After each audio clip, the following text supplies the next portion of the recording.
Okay, so in t of x, I want to go ahead and factor that. Let's see, so x minus 2 and x plus 1 up top. And down below would be x, let's see, x and x. And I know it's got to be a 3 and a 2. It's a plus 3 and a minus 2. Okay, ooh, something interesting happened. I have an x minus 2 that divides out. So that means I have a hole in this particular equation. So let me find that ordered pair.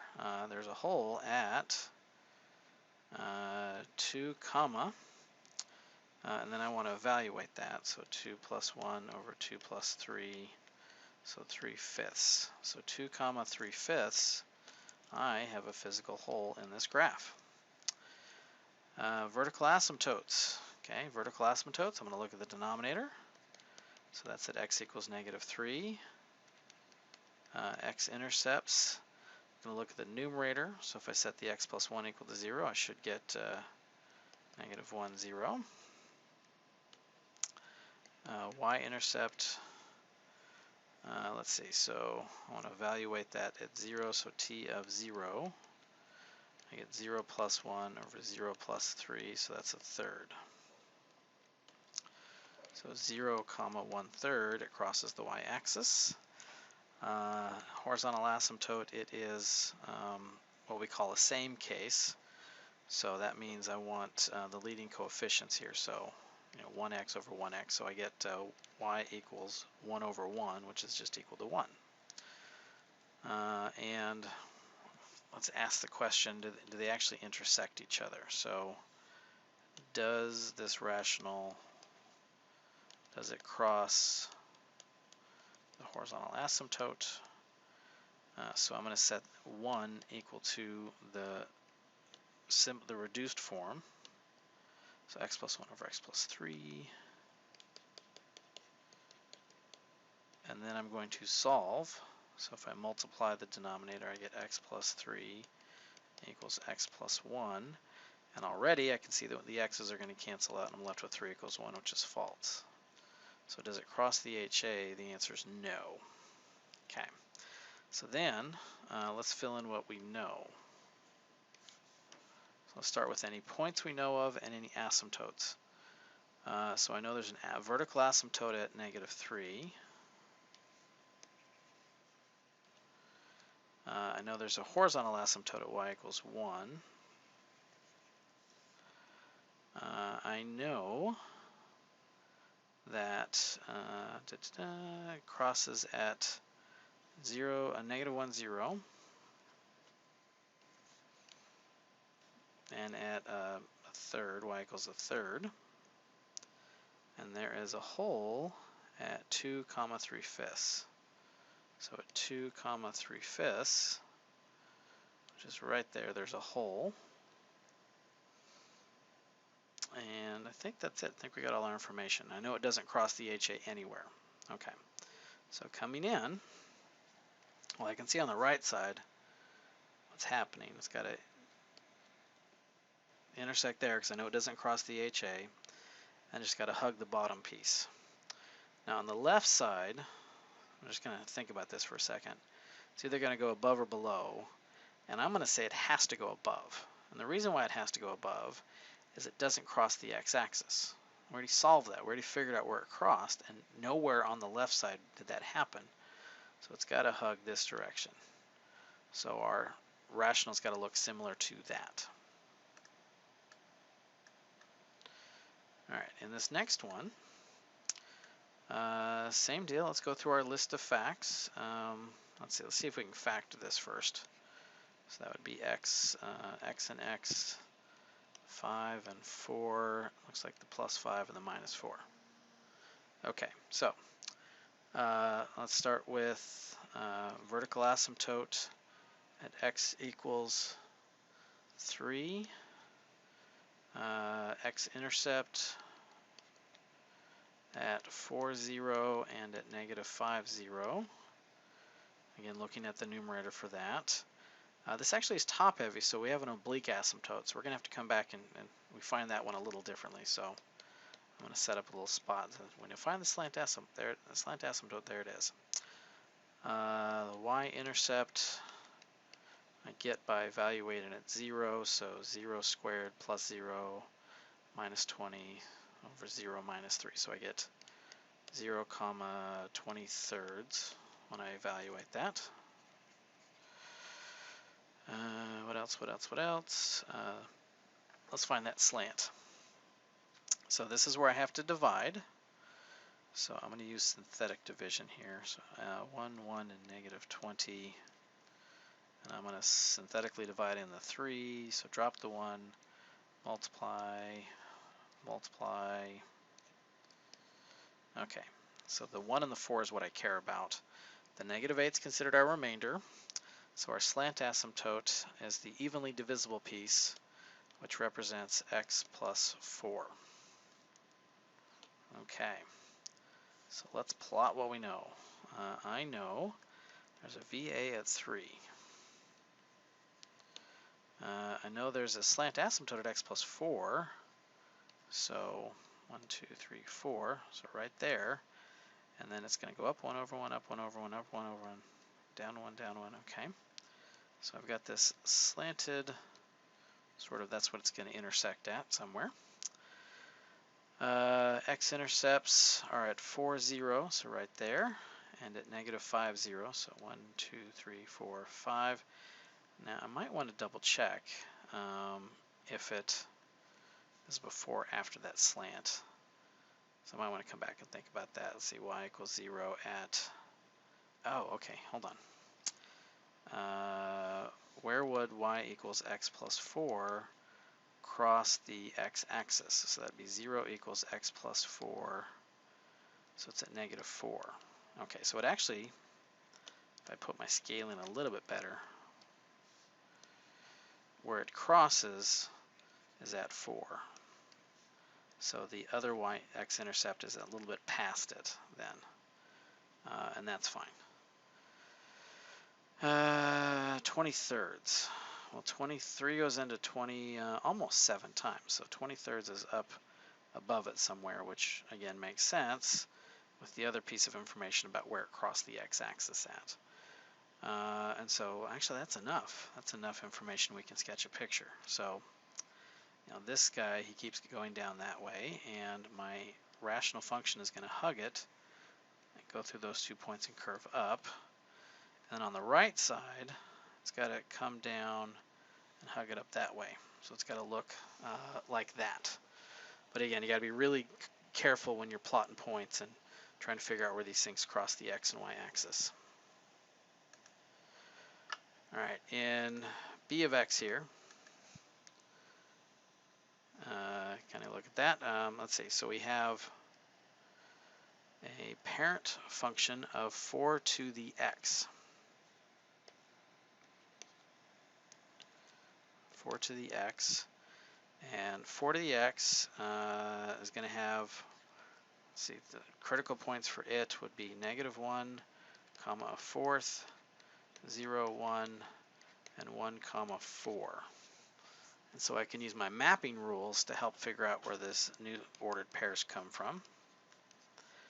Let's see, so the x is going to change by looking where the x is. So it says x minus 3, so it's going to be x plus 3. And then the y's, I can replace my function with the y, and it's just be y plus 2. So if I go through all of my ordered pairs, I can see very quickly what's going to happen to those points. So here I'm going to add 3, so negative 1 plus 3 is 2, then 3, then 4, and if I add 2, I get 2 and a fourth, 3, and 6. Okay, so those are the points that I'm going to plot for my picture here. 2, 3, 4, 2, 3, 4, 5, 6. Okay. So 2 and a fourth, so 2 and 2 comma 2 and a fourth. So right about there. 3, 3, a little bit above it, and 4, 6 up there. Okay, so it's exponential, so it's going to have to curve and go through those points. And so that's what our graph resembles. All right, so in this question we are asked to find a polynomial in factored form. We are not told to multiply the zeros. This actually gets a little more complicated if we do that. So you have to imagine that we've got x equals 1. We've got that twice. We have x equals 3 minus I. And we've got one more where it's x equals, again, because we've got a degree 4, it's got to be 4 roots. I've only counted 3 of them, so I'm missing the third one, or the fourth one. And since there's a complex factor, that means there's got to be a conjugate factor as well. Conjugate of the other complex. So if I bring all those over, I get x minus 1 squared, x minus 3 plus I, and x minus 3 minus I as our factored form. And that is all I'm looking for in that particular question. All right, in this question, we're going to solve an exponential function and be exact in our answer. So I want to isolate out the exponent, the exponential component first. So I want to add 4. So e to the x plus 3 equals 14. And then we have this nice rule about exponents that if I take the natural log of both sides, the ln of e to anything simplifies down to that exponent. So x plus 3 equals ln of 14. And then I can just subtract off the 3. So x equals negative 3 plus the ln of 14. That is a perfectly good, exact answer. Okay, in this question, I want to first recognize that 3 and 27 are common bases. The fact that I'm dealing with a fraction means I'm dealing with a negative exponent. So the hard part is to think about what exponent of 3 would give me 27, and that would be 3 cubed. And because it's a fraction, that means it's 3 to the negative 3 power. Then I'm going to set up an equation where I just set the exponents equal to each other and solve. So 2x equals negative 2, x is negative 1. And there you go. Okay, in this log equation, I want to, since I've got it on a single log on one side, I want to convert it into exponent form. So that's a base of 5 raised to the second power equals x minus 7. And then I just want to add 7. So 7 plus 25 equals x. And so x is 32. So again, before I circle that, I do want to check I didn't violate any domain restrictions. So I take the 32, evaluate that the x minus 7, I get a positive number. So 32 works just fine. All right, in this one, I've got 2 log statements, so I'm going to have to use a log property to get it into a single log statement. So that's log base 3 of x minus 4 times x plus 4. Okay, now I can convert it into its exponent form. So 3 squared, and I'll go ahead and FOIL that out. That's x squared minus 16. I'm going to add the 16 over. So I get 9 plus 16 equals x squared. Come over here with that. So that's 25 equals x squared. So x is negative 5 and positive 5. So before I get all excited about that, I want to check each number doesn't violate any restrictions. Plus I actually want to write the word positive 5. That didn't show up. Anyways, so with negative 5, when I go to evaluate it, I get negative 5 minus 4. Well, that's already negative. And I cannot take the log of a negative. It's not defined. So negative 5 doesn't make the cut. Positive 5, 5 minus 4 is 1. We're good. 5 plus 4 is 9. Okay, great. We're fine. So 5 is a perfectly good answer. Okay, number 16. Very clearly told to use a calculator. So we have to remember our compound interest formula, which is P equals P naught 1 plus R over n to the t power. So if I have $3,000, 1 plus 0.063 over, if it's compounded daily, daily would be 365, and then it's 365 times 5, so the number of years. And then I just want to type that in a calculator and get an answer. All right, so we end up getting 4,110. Actually try writing that a little bit nicer. 4,110.67.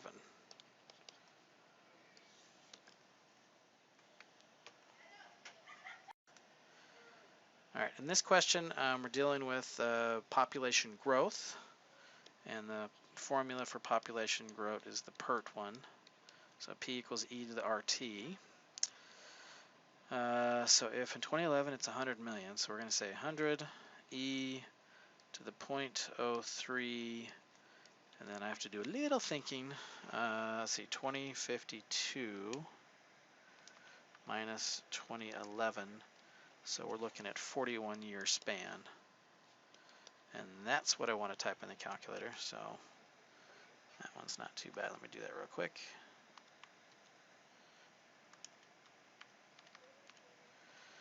Okay, so we expect 342 million, 1.2. I don't know who that 0.12 person is, but all right. Anyway, so 342.12 million. All right, in this question, we are given that we are dealing with double time. So that formula is P to the P naught times 2 to the RT. Not RT, I'm sorry. Time raised to the T over the double time. So in this case, it's T divided by 15.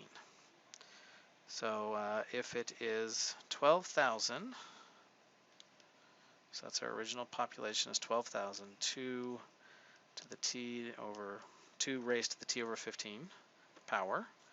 When does it hit 200,000? Okay, so I need to work backwards to find that. So let's divide 200,000 by 12,000. 2 to the T over 15. Okay, well, those divide out. And 200 divided by 12 reduces down to 50 over 3. So 50 thirds equals 2 to the T over 15. Okay, so now we're going to take the natural log, because that will give us access to the exponent. So I got the ln of 50 thirds equals T over 15 times the ln of 2. And so I want to set up a nice fraction here. So I'm going to multiply by 15, so 15 times the ln of 50 thirds. I'm going to divide by the ln of 2. And that I can just hit the buttons in my calculator for. And let me do that real quick.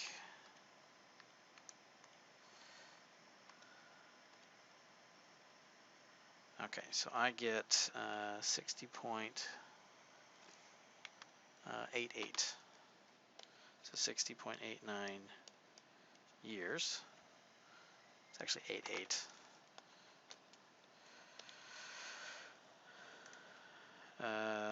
So there you go. Well, the observed double time, how long till it reaches? About 60 years.